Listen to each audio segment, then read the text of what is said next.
MP diary में आज हम आपको बताएंगे कि मध्य प्रदेश का किसान कैसे नकली खाद और खाद की कमी से जूझ रहा है, कैसे लोगों को बरसते पानी के बीच घंटों कतारों में लगना पड़ रहा है। मध्य प्रदेश के सागर की ये तस्वीरें हैं जहां पर किसान बरसते पानी के बीच 2 बोरी खाद के लिए लंबी लंबी कतारों में लगे हुए नजर आ रहे हैं। लेकिन इसी तरीके का नज़ारा मध्य प्रदेश के सागर के अलावा दूसरे हिस्सों का भी है, जहां किसान खाद की बोरी के लिए खासे परेशान हो रहे हैं और इसी को लेकर अब मध्य प्रदेश का सियासी पारा गर्म हो गया है।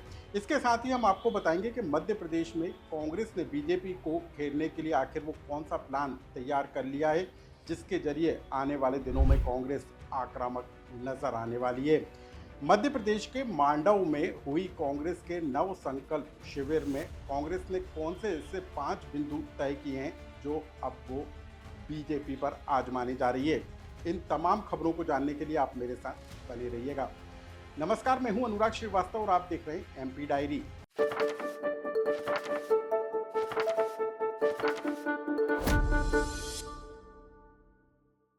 ये तस्वीरें मध्य प्रदेश के सागर की हैं, जहां पर बरसते पानी के बीच लोग आधी रात से खाद की बोरी के लिए लंबी लंबी कतारों में लगे हुए नजर आ रहे हैं। महिला, बच्चे और पुरुष की ये लंबी लंबी कतारें सिर्फ खाद की कमी के कारण है। खाद का वितरण नहीं हो पाने के कारण किसानों को इस तरीके से मुश्किलों का सामना करना पड़ रहा है। लेकिन अकेले मध्य प्रदेश के सागर नहीं, बल्कि छिंदवाड़ा, खंडवा, बड़वानी से लेकर प्रदेश के कई हिस्सों में इसी तरीके की तस्वीरें निकल कर सामने आई, जहां किसान 2 बोरी खाद के लिए खासा परेशान होता हुआ नजर आया और इसी को लेकर अब मध्य प्रदेश का सियासी पारा भी गर्म हो गया है।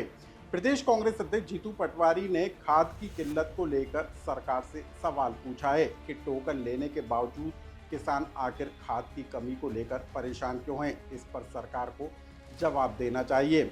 जीतू पटवारी ने साथ ही सरकार से पूछा है कि इसके लिए जिम्मेदार प्रशासन पर कब कार्रवाई होगी, ये भी सरकार को बताना चाहिए।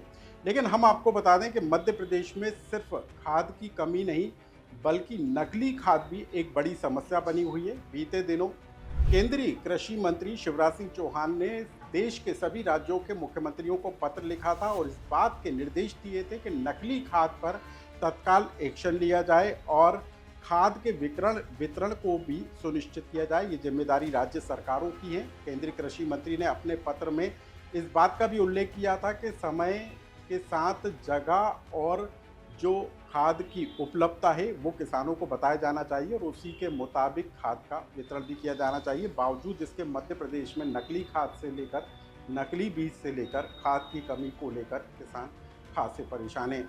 क्या कहा था शिवराज सिंह चौहान ने वो भी हम आपको बताएंगे। लेकिन मध्य प्रदेश में हम आपको बता दें कि बीते दिनों खुद केंद्रीय मंत्री शिवराज सिंह चौहान अपने संसदीय क्षेत्र में पहुंचे थे और वहां पर उन्होंने जब जमीन से बीज को निकाला तो उस बीज को देखकर वो हैरान हो गए थे, क्योंकि ये नकली बीज था जिसके कारण खेत में अंकुरण नहीं हो रहा था। और इसके बाद शिवराज सिंह चौहान ने नकली बीज वालों के खिलाफ भी एक्शन की बात कही थी। लेकिन अब मध्य प्रदेश में नकली बीज के साथ नकली खाद और खाद की कमी किसानों के लिए मुश्किल बनती हुई नजर आ रही है।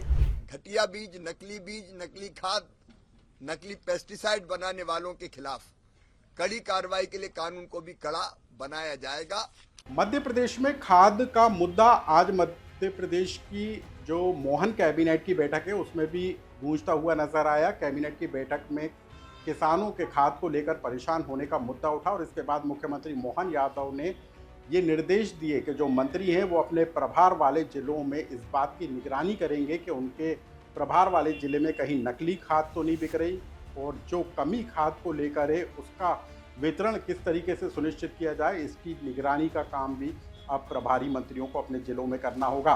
क्या कहा कैबिनेट की बैठक में मुख्यमंत्री मोहन यादव ने, आप मंत्री कैलाश विजयवर्गीय से जानिए। मुख्यमंत्री जी ने कैबिनेट में उर्वरक की लिए सभी माननीय मंत्रियों को निर्देश दिए हैं कि अपने अपने प्रभार के जिलों में, अब चूंकि बोरी तो हो गई है और बोरी में भी ऐसी कोई किसानों को परेशानी बिल्कुल नहीं आई, उनको समय पर खाद उर्वरक मिलता रहा और अभी भी अब वापस दूसरी बार लगेगा। तो सभी माननीय मंत्रीगण इस बात का विशेष ध्यान रखें कि किसानों को समय पर खाद मिले, ब्लैक नहीं हो और बाजार के अंदर नकली खाद नहीं आए, इसको विशेष ध्यान दें। इस संबंध में प्रशासन को भी निर्देश दिए माननीय मुख्यमंत्री जी, और किसान को कहीं पर भी कोई असुविधा नहीं होना चाहिए, इस बात के लिए माननीय मुख्यमंत्री जी ने कैबिनेट को निर्देश दिए। दूसरी बड़ी खबर मध्य प्रदेश कांग्रेस कमेटी से जुड़ी हुई है। कांग्रेस के नव संकल्प शिविर का आयोजन मध्य प्रदेश के मांडव में किया गया और इस शिविर में राहुल गांधी से लेकर पार्टी के तमाम बड़े नेताओं ने, एक्सपर्ट ने कांग्रेस के विधायकों को ट्रेनिंग देने का काम किया। लेकिन सबसे महत्वपूर्ण बात यह है कि 2028 के विधानसभा के चुनाव के पहले अभी से ही कांग्रेस ने मुद्दे तय कर लिए हैं। 5 बिंदुओं के जरिए कांग्रेस आने वाले दिनों में बीजेपी सरकार को घेरती हुई नजर आएगी। 5 मुद्दे लगातार कर्ज लेना, भ्रष्टाचार, कानून व्यवस्था और इसके अलावा जो बीजेपी के घोषणा पत्र में जो वायदे किए गए थे उनका अब तक पूरा ना होना के साथ ही ओबीसी को आरक्षण दिए जाने की मांग को लेकर कांग्रेस अब बीजेपी सरकार की घेराबंदी करेगी। क्या कहा इस पूरे मामले को लेकर प्रदेश कांग्रेस अध्यक्ष जीतू पटवारी ने, आप उसे सुनिए। कहीं से बात निकल के आई है कि करप्शन के अगेंस्ट, हमारी कुपोषण के अगेंस्ट, इस सरकार की अराजकता के अगेंस्ट, और सबसे बड़ी बात जो वादे किए थे जनता से, वो चाहे 3,000 रुपये बहनों के, लाडली बहना के हो, चाहे हमारे किसान भाइयों के 6,000 सोयाबीन हो, 2700 गेहूँ और 3100 का धान हो, चाहे नौकरियों की बात हो, चाहे महंगाई से निपटने के इनके वादे हो, इस सरकार को पूरा करवाने के लिए घुटनों के बल लाना है। वो सदन में भी लाना है हमारे नेता उमंग सिंगार के नेतृत्व में, और सड़क पे भी कांग्रेस के कार्यकर्ता एकजुटता से एक साथ होकर ये सारे बात करेगी, ये संकल्प अंदर लिया है। एमपी डायरी के जरिए हमने आपको मध्य प्रदेश से जुड़ी बड़ी खबरों के बारे में बताया। इन खबरों को लेकर यदि आपका कोई सुझाव या कमेंट्स हो तो हमें कमेंट्स बॉक्स में